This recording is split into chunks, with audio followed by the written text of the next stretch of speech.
इस वीडियो में NCERT 10th class विज्ञान अध्याय 4 कार्बन और उसके यौगिक, इसके पेज के सभी प्रश्नों को हम लोगों ने कर लिया है, एक एक करके कॉन्सेप्ट भी समझ लिया है और अभ्यास में 6 तक प्रश्नों को हमने कर लिया है। अब कंटिन्यू होते हैं 7वें नंबर प्रश्न से। तो 7वां नंबर प्रश्न है, भौतिक एवं रासायनिक गुणधर्मों के आधार पर एथेनॉल एवं एथेनोइक अम्ल में आप कैसे अंतर करेंगे। बहुत ही महत्वपूर्ण प्रश्न है। आइए देखते हैं इसके पहले भौतिक गुण को और फिर रासायनिक गुण को। तो उत्तर में लिखेंगे कैसे, लिखना सबसे जरूरी है कि एग्जाम में हम कैसे लिखेंगे ये लिखिए और इसका स्क्रीनशॉट लेते जाइए। इस तरह से लिखिएगा तो आपका उत्तर आपके अपने शब्दों में होगा। उत्तर होगा, भौतिक एवं रासायनिक गुणधर्मों के आधार पर एथेनॉल तथा एथेनोइक अम्ल में निम्नलिखित अंतर है। पहला, भौतिक अंतर। भौतिक अंतर को समझते हैं। एक साइड एथेनॉल को हमने कर लिया है, दूसरे साइड एथेनोइक अम्ल को। तो पहला अंतर, सामान्य कमरे के ताप पर यह द्रव की अवस्था में होता है। ठीक है, एथेनोइक अम्ल, इसका गंध सिरके के समान होता है।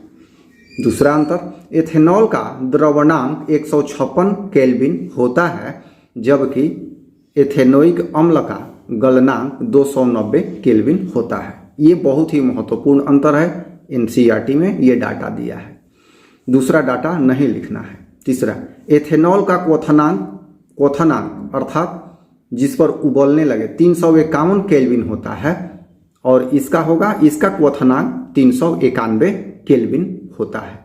अब देखिए, गलनांक गलनांक को द्रवणांक भी बोलते हैं।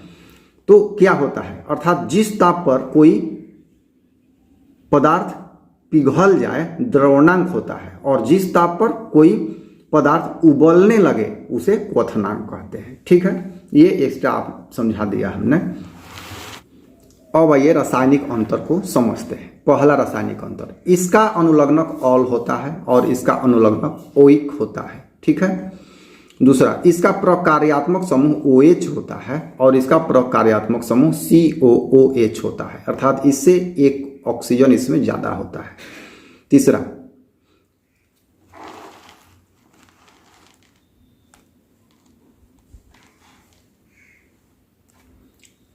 एथेनॉल सोडियम कार्बोनेट से अभिक्रिया नहीं करता है। यह सोडियम कार्बोनेट के साथ अभिक्रिया करके CO2 गैस देता है और जल भी बनाता है। ये एनसीईआरटी में दिया हुआ है, ये अंतर इसका। और अंतिम, यह KMnO4 ऑक्सीकारक के साथ मिलकर एथेनोइक अम्ल का निर्माण करता है, क्योंकि इसमें ये ऑक्सीकृत होता है और KMnO4 जो है वो ऑक्सीकारक है। तो जब ये जो अल्कोहल है, एथेनॉल है, ये KMnO4 से ऑक्सीकृत होगा तो एक ऑक्सीजन बढ़ जाएगा। जैसे ही एक ऑक्सीजन बढ़ेगा ये एथेनोइक अम्ल बन जाएगा। यहाँ यह क्षारकीय KMnO4 के साथ अभिक्रिया नहीं करता है। तो इस तरह से इस प्रश्न का भौतिक अंतर और रासायनिक अंतर हम लोगों ने समझ लिया। 8वां नंबर प्रश्न, जब साबुन को जल में डाला जाता है तो ये मिसेल का निर्माण क्यों करता है। क्या एथेनॉल जैसे दूसरे विलायकों में भी मिसेल का निर्माण होता होगा। ये प्रश्न है 8 नंबर। आइए आंसर देखते हैं। साबुन को जल में डालने से मिसेल्स का निर्माण होता है, क्योंकि साबुन के कण में 2 गुण पाए जाते हैं। एक जलरागी, इसका एक सिरा जलरागी तथा दूसरा सिरा जल विरागी होता है। देखिए, इसके लिए एक अलग से वीडियो डाला गया है, साबुन की सफाई प्रक्रिया। उसमें फिगर बना के साबुन के अणु, इनके सिरे और पूछ जलरागी जल विरागी तथा कौन पॉजिटिव होता है और कौन हाइड्रोकार्बन पूछ होता है, सारा चीज बताया गया है। तो उसको आप जरूर समझ लेंगे और समझ में ना आए तो कमेंट करना है। किंतु एथेनॉल जैसे दूसरे विलायक में साबुन के कण ऐसा गुण प्रस्तुत नहीं कर पाते हैं। ये कारण है कि साबुन जल में जब डाला जाता है तो मिसेल का निर्माण इसीलिए करता है क्योंकि ये जलरागी गुण होता है इसमें तथा जल विरागी होता है। किंतु एथेनॉल जैसे दूसरे विलायक में मिसेल का निर्माण नहीं होता है, क्योंकि उसमें जलरागी और जल विरागी जैसा गुण नहीं हो पाता है। इसलिए साबुन जल में मिसेल का निर्माण करता है, किंतु एथेनॉल में मिसेल नहीं बनते हैं। 9 नंबर प्रश्न, कार्बन एवं उसके यौगिक का उपयोग अधिकतर अनुप्रयोगों में ईंधन के रूप में क्यों किया जाता है? बड़ा इंपॉर्टेंट प्रश्न है, आइए उत्तर समझते हैं। कार्बन एवं उसके यौगिक का उपयोग अधिकतर ईंधन के रूप में होता है। इसके महत्वपूर्ण कारण निम्नलिखित हैं। कुछ कारण दिया गया है, एक एक करके आइए इन कारणों को समझ लेते हैं। पहला कारण है, यह कम खर्च होकर अधिक ऊष्मा प्रदान करता है।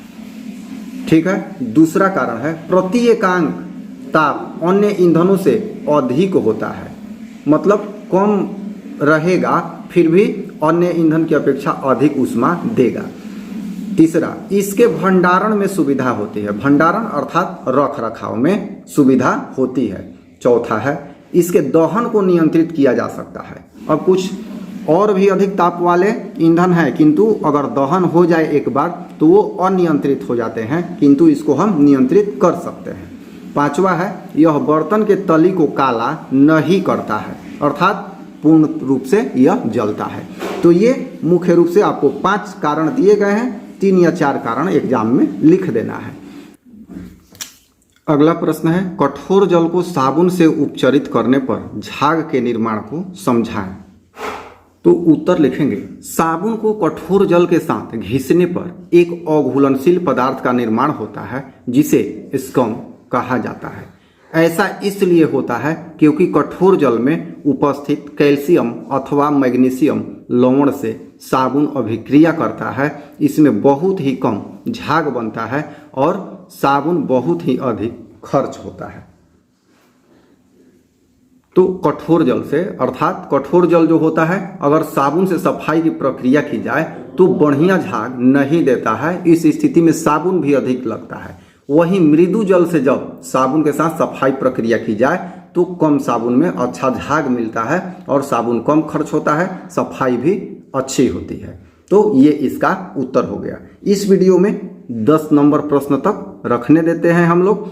अगला आगे फिर हम लोग कंटिन्यू होंगे 11 नंबर प्रश्न से। धन्यवाद।